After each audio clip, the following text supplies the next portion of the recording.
Good afternoon, students. Welcome to all of you on social science class. I hope all of you are good in your homes, fit and fine. Today we are going to start our history chapter number 8, the modern period. It is from history, chapter number 8, the modern period. And in final exam, you get this chapter of 3 marks. Okay, first of all you have to know down what is the meaning of history.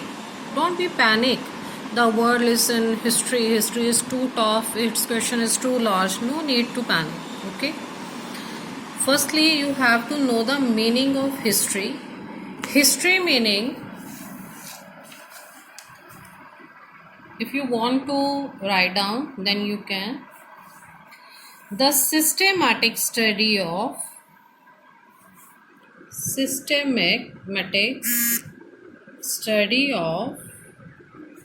past events. That means in history we know about the period of past event. All the past events discussed in history section. It's not related to our present time. It's not related to our future. It's only related to the past events. Okay. And in this chapter we use one more word, prehistory. What is the meaning of prehistory? The art of writing was not popular. In history, you all of know about the archaeologists. We have a past events, books, Granth, Vedics. But in prehistory, written work was not popular. That means it's related only oral work. Okay, so we are going to start our chapter, the modern period. In class 6, you have studied about the period from Stone Age to development of civilization and many empires in different parts of India, etc. In your 8th class, you all of know about the ancient time period. In 6th class, you read about the ancient time period. At that time, you read about the Indus Valley civilization, Mohenjo-daro, Stone Age, invention of fire. These things you are read in the class 6th. And you read a medieval period in class, ancient period in class 6th. Okay. And in class 7th, you have studied about the rise of various empires in North and South India, Turkish invasion, Delhi Sultanate, regional powers, the Mughal Empire, etc. At that time, in 7th standard, you read about the medieval period. Okay. In 6th standard, you read about the ancient time period. In 7th class, you read about the Delhi Sultanate, Mughal Empire, and that means you are read about medieval period.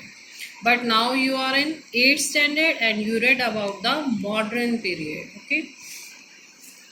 Now we are going to learn about modern period of Indian history, which began in the 18th century. That means one word, 18th century began the modern period. And after 1707, when Mughal Emperor Aurangzeb breathed his last, the crumbling of the old system gave place to new ideas and many new powers emerged on the political horizon of India. That means the modern period of Indian history, period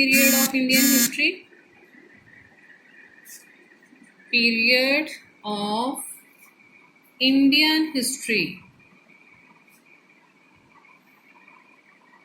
began in the 18th century. Okay. After 1707, when the last Mughal emperor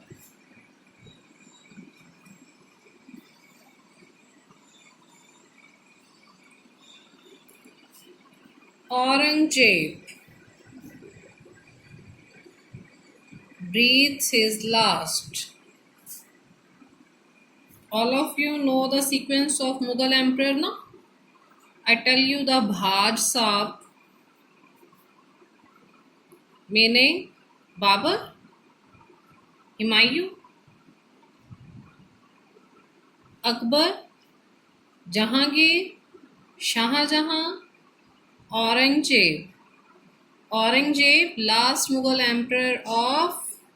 emperor, and Bahadur Shah Jafar II, last Mughal emperor. But Aurangzeb, famous Mughal emperor. Okay, and come to our topic. Establishment of East India Company. Here I can say one more thing. 18th century meaning 1707, because its century was going on earlier from the year. If we live in that, we live in a 21st century, but year was going on 2020, 21st century.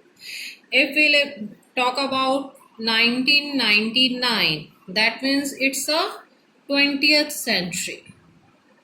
Okay, so century always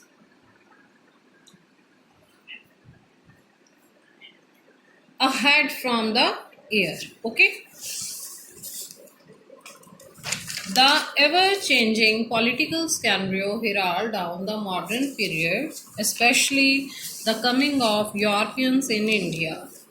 During this period, that means during the modern period, India was exploited politically, socially, economically, and culturally. All of you know India's condition before independence, and that paragraph shows you the condition of India before independence, because at that time the East India Company was established as trading company. Our politically, our socially, economically, culturally, no one condition was stable. But it took advantage of the political instability and gradually meaning slowly, took over the control of a large part of India. In 1858, the power went into the hands of British Crown.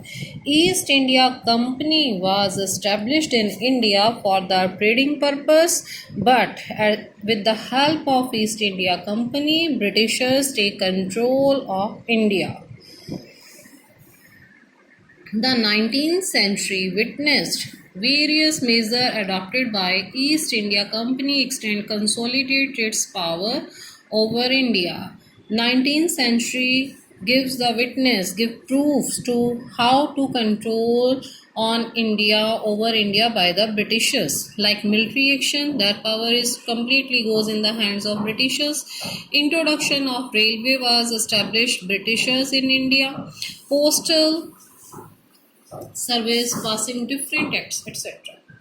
Revolt of 1857 was a major event, but the colonial power suppressed it ruthlessly.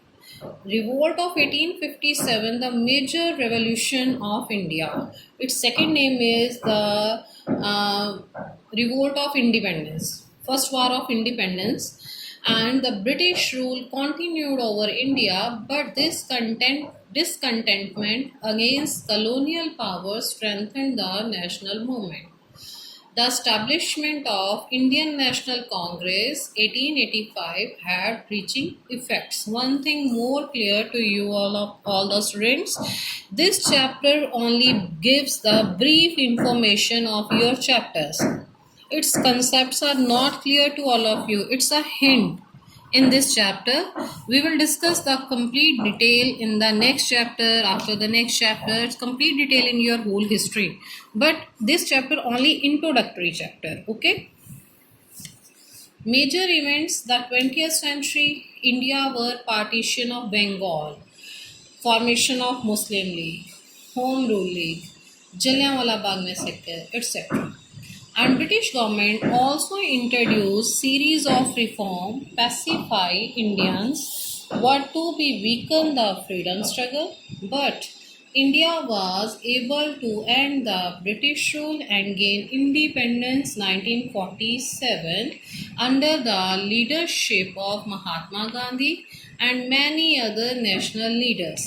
Unfortunately, India was divided into two countries, India and Pakistan. All of you know, firstly we are discussed in the ancient period. After we will discuss about the medieval period. After that we will discuss about our chapter modern period, and here it's given the century of 18th century, 19th century and 20th century. These things are clear in these stanzas. But which type of information given to us and how these information helpful for us? That is the information given to us in the sources of information, which we will discuss the next day. Okay, so read these stanzas carefully. After the sources of information we will discuss the next year. Take care. Thank you.